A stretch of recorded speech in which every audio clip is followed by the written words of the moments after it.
ଆଜି ପରା ସୋମବାର ଦେବଦେବ ମହାଦେବଙ୍କ ବାର। ଆହେ ଶିବ ଶଙ୍କର, ଆହେ ଶିବ ଶଙ୍କର। ତମେ ନନ୍ଦିଆ ପୁଅକୁ ସଖା କଲ କୋଉ ପ୍ରକାର। ଆହେ ଶିବ ଶଙ୍କର।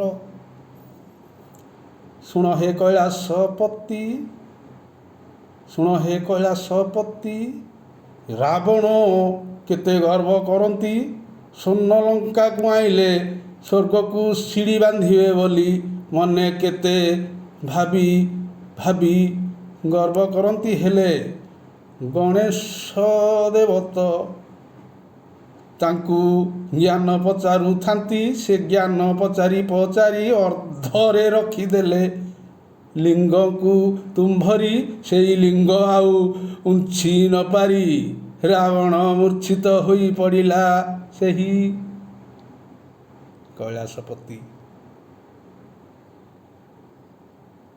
ନନ୍ଦିଆ ପୁଅର ସଖା ହେଇଛନ୍ତି।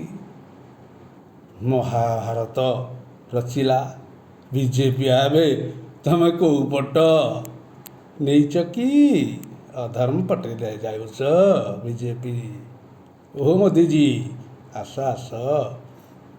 ତମେ ଯେଉଁ ପୁରାଣ ଗାଉଛ ଆମେ ସେଇ ପୁରାଣରୁ ସତ୍ୟତା ବାହାର କରୁଛୁ। ତମେ ମିଥ୍ୟା ବାଟେ ଯାଉଛ। କିନ୍ତୁ ଓଡ଼ିଶାରେ ତମେ କେମିତି ଆସିବ? ଓଡ଼ିଶାରେ ପରା ସବୁ 12 ମାସେ 13 ପର୍ବ ଆମ ଜଗା କରୁଛନ୍ତି। 12 ମାସେ 13 ପର୍ବ ଜଗନ୍ନାଥଙ୍କର ନାହିଁ ଗରବ। ତମେ ଗରବି ଆସି ପୁରୀରେ ଅରୁପ ଭାଇ ସାଥିରେ ତମେ ଜିତିବ।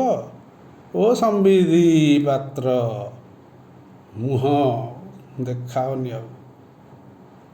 ଅରୁଣ ଭାଇ ପରା ଅଛନ୍ତି ଆମର। ଅରୁଣ ସ୍ତମ୍ଭକୁ ଧରି ଆମ୍ଭେ ଭାଇ ଆମ ନୟାଗଡ଼ ଆମ ପାଇଁ ବଡ଼ ହୋଇବା ପାରି। ଜୟ ଜଗନ୍ନାଥ।